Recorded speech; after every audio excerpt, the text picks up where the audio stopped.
Hey guys, it's Babypowder, and I'm coming to you with another one of my amazing multi-box gold guides, show you how easy it is to make lots of gold with less effort and without a group. Now today, I'm actually going to be showing you guys a fishing farm. Hey, summer's almost over, and it practically is over, and we might as well get our fishing done before it's gone, right? No, just joking, but seriously though, there's a lot of good fishing farms, and I've showed you guys the Dark Moon Dagger Mall, I've showed you guys the Magical Crawdad and how you can actually multi-box fish it. The first one for the Magical Crawdad wasn't really, too much with multi-boxing it really, except for the fact of getting, the Mr. Pinchy on like each one of your toons and actually be able to rotate the cooldown so you don't have to wait like 4 days to pop each one or whatever. Or 4 hours, I'm sorry, not 4 days. That would be really crazy. But it gives you more chances for the pet by having it on multiple characters.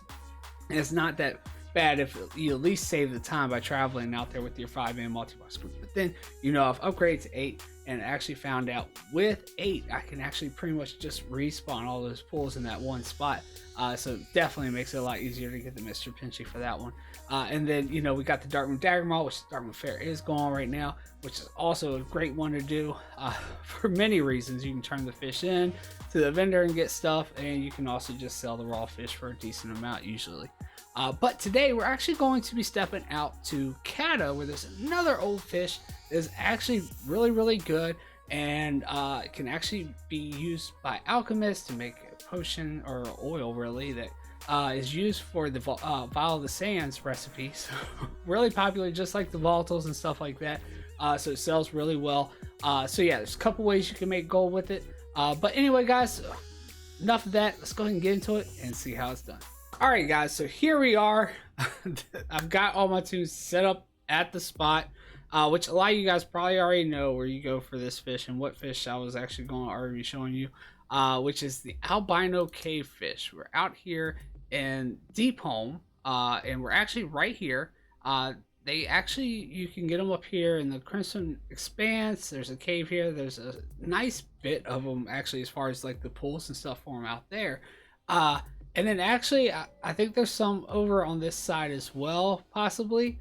But anyway, guys, you're wondering how I can multi-box this, possibly, because I was under the assumption, and I've always been curious if I could actually multi-box these fish, because I was always told that you have to fish them out of the pools. But I tested it out, and sure enough, you can get them right out of the open water. You do not have to fish the pools in order to get these fish. Now, I do suggest that if you multi-box this, that you do actually still try to place your toons where there are actual pools, because if somebody else is possibly just solo farming and fishing up the pools, which would be the smart way to do it if you are solo, then they may actually cause some respawns for pools for you to increase your chances for the fish, because of course fishing inside the pool is going to give you a better chance to actually getting a fish compared to actually doing the open water. So yes, I did actually place all my toons where I actually saw pools already, so that way I could actually benefit if somebody else was out here possibly farming it. I also got the benefit of the pool being there already. And then yeah, so that's why you see all my toons in way different spots. I even have one down in that cave area right here, which there's actually a lot of pools that spawn there. I was actually trying something out where I could actually possibly fish up all of the open ones out here and then maybe cause like respawns, because of course I was trying to see if I could actually just fish the pools up while multi-boxing. There's just too many. Maybe if I could get 2 or 3 more boxers with me, sort of like maybe we do the Gundrak hatchling farm, which is just such a big area where there's so many pools here. Maybe we could cause these to respawn, because I'm sure if we could cover almost every spot, they definitely would, because even with the Magical Crawdad one that we covered, there are still more pools than just in that area. There's like 3 other spots where there's possible pools that spawn, but we're able to respawn them in that one area because we can cover the majority of them. And there's still some I'm not even covering with my 8, but they do respawn with covering the spots that I cover. But anyway, guys, let's go ahead and we'll actually just go ahead and group up everybody. so that way, if you know there's anybody around, so you want to make sure that you have everybody on the same realm, unless they're already on the same realm, that it doesn't really matter. And you see, I also have a new window setup, which if you were in my stream last night, you already saw this. This is kind of the reason why I came up with this window setup. Some of you guys already know or have already seen this window setup, which I was actually considering using for my fishing, but it actually did seem like it was kind of difficult, at least with the way my bars are, to actually get the you know, click the bobber and stuff. Even though I kind of faded them out so I could see the bobber better, I actually still try to make it to where like the bobber wouldn't run into it, but still I would have trouble getting them, especially on some of the smaller screens. Now with this setup though, it was so much easier, and so much easier to see because the majority of the screens are big except for just 2 of them. So it definitely made it so much easier to actually catch the fish. So I've actually done this for about 2 hours. My first hour was not that successful. Actually did go back and see, you know, about how much somebody would get as a solo farmer, and I saw that they got about 160 an hour just fishing up the pools. And I guess, I mean, they're right on it, like hitting every single pool each time. So I wasn't happy with, I was maybe just slightly above that. So I wanted to come up with a better way to do it to where I'm actually, you know, a lot higher since I have more toons than the actual solo person, even though they are hitting pulls each time. So that's what I did with this. This way I'm actually able to hit each one of these a lot better and still enjoy it with my whole whack-a-mole theory of fishing. Because of course you could make it to where you're like spot on the bobber and you make like, you know, such a tiny screen where it's just so easy to hit them, and then, you know, it takes the fun out of it though, my opinion. But if you guys just want to do it for the efficiency part and you don't really enjoy the whole multi-box fishing like I do, this is like probably one of my favorite things to do with multi-boxing, so that's why I kind of do it. Then you more to you just go ahead and do it that way, and you probably would still come out better than me. But with this setup, I was actually catching them pretty much right away. I barely missed any when I was doing it this way.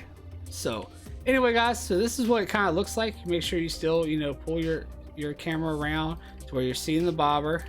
As you guys know, a lot of people suggest to me I should just use the big bobber so it's so much easier to see. Yeah, that would make it easier to see, but I like the little tugboat. I think it's a nice little one. And see, we already got one popping off before we even actually have our stuff in the, you know, water. And as soon as I click them, I actually cast right away. So see, we just got an albino cavefish right down there. So fishing out in open water, sure enough, you'll still get them, and it's not bad at all. We actually missed that one down there, but then again, I am recording right now, so the microphone pulled over, and it is kind of hard to see that one with the microphone going or right in front of me. So yeah, definitely good. See, we got a couple of them going off at the same time, and yeah. So I'm sure you guys are wondering what my results are after doing this for an hour, because I'm not really throwing in the pools. I'm not, you know, doing that stuff. But, you know, at the same time, yeah, I'm not going into the pools, but I have 8 toons. I'm sitting in one spot. I'm cutting out travel time, all that stuff, making it a lot lazier, and I'm having fun because I'm playing whack-a-mole. So if you like to see our results, so I'll go ahead and pull the spreadsheet here. Here we go. This is what we got. So albino cavefish, we've got we got the actual cavefish. The albino cavefish is what we were aiming for. We got 244 of those. Then we also get the lava scale catfish, which you don't get from the pool, so that's extra value. Now of course they're probably not going to sell as fast as the albino cavefish, and actually I did this like weeks ago, actually, when I was already considering possibly doing this for a video, because I wanted to test it out first and see if it worked. And I have actually sold these catfish as well, and I think I've sold the sharp tooth too. I'm not 100% on that one yet, but I do know I've sold the lava scale catfish. I didn't really research them. I'm not sure what people are actually using those for, but they do sell. And we got 585 of those. Okay, then with the sharp tooth, we got 787 of those. Those are like the lowest value ones. So the catfish and the cavefish are the best ones. Cavefish, of course, being the best. That's what you're mainly going after. And honestly, I don't know what happened here. Maybe I did miss on these couple potatoes because it looked like everybody was around 30 and 40 fish, whereas we only got, 20 some on these last three. Or maybe it was the spot they were in. Maybe I need to just have them all, in the same spot where these ones are located. That could be a big difference too. So yeah, actually the one inside the actual cave, maybe I just need to put them all in there, was actually getting the most, 40 of them.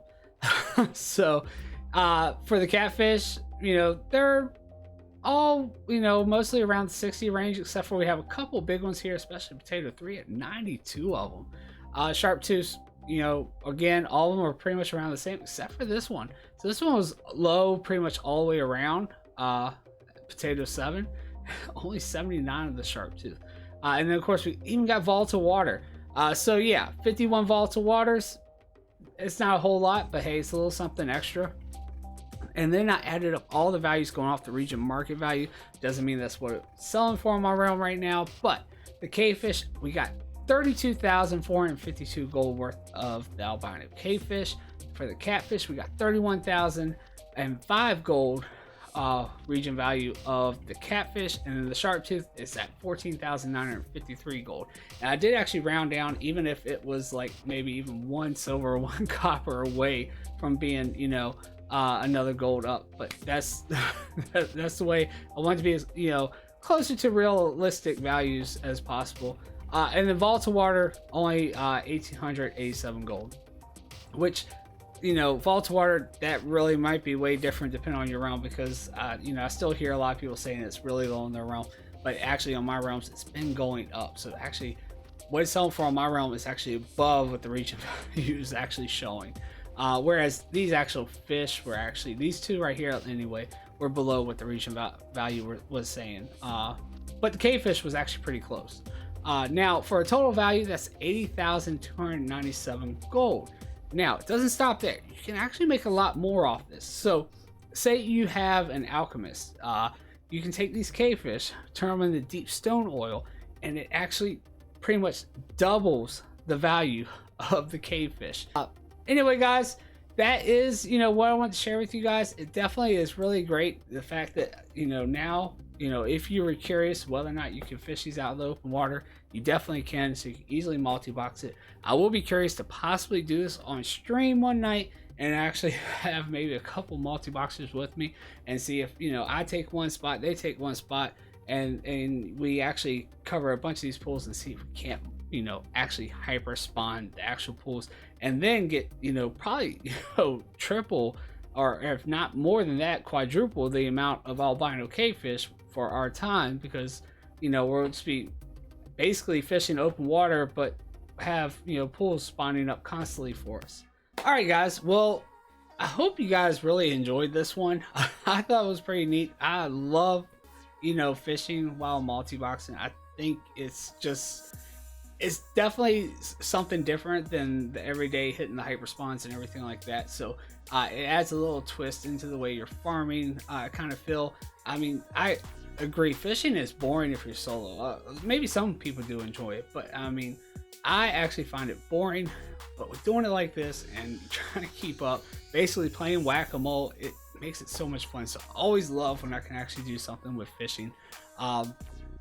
Though if it would have been like the case where I would have to be able to hit the pools, it definitely made this one difficult. I would have had to try to get some boxers for making the video, but gladly we didn't actually have to do that. We were able to get them out of the open water. We did actually get pretty good number above what a solo person could get going around and flying around and hitting the pools, but we're saving ourselves the trouble of flying around. We're saving ourselves the trouble of actually having to try to look for the pools and all that kind of stuff, and at the same time we're also getting a little bit extra because we're getting those other fish that we can possibly sell as well. Like I said, they might not sell as well as the albino cavefish, but they will sell. If you guys did like this video, definitely make sure that you hit that subscribe button and the notification bell down below so you don't miss another one that I have coming out. Also, don't forget to check out the links down below. I have links for Facebook, Twitter, where you can get notified when I'm coming out with my next video. Also, I'm going live on stream, so maybe if we do this on stream and we actually try to get them to hyperspawn, you can join up. Also, if you guys would like, I am going to actually leave my new Windows setups, because I know I've done a couple now. I was going to kind of wait till I did another tutorial, but I'll actually leave the scripts down there if you're using HotkeyNet, so that way you can actually copy it and you won't actually have to try to figure out the way I did the sizes. You just copy and paste it into your script, and then, you know, change whatever you've changed with the keybinds and stuff, because of course it'll have my keybinds and stuff in there, but you can at least do it for the Windows setups. Or you can just, you know, download it and just copy the whole window sizing and everything. But yeah, I will leave that for you guys, and maybe still just go over it during the tutorial. But there is a link down there for Discord as well, so you guys can actually you know, see that and actually get in there and do that. Plus, you know, Discord is a great community we've built up, and you know, some great people in there that can help you with your setup if you have any questions and everything. So that's about all I have though, guys. It's Baby Powder. Peace. I'm out.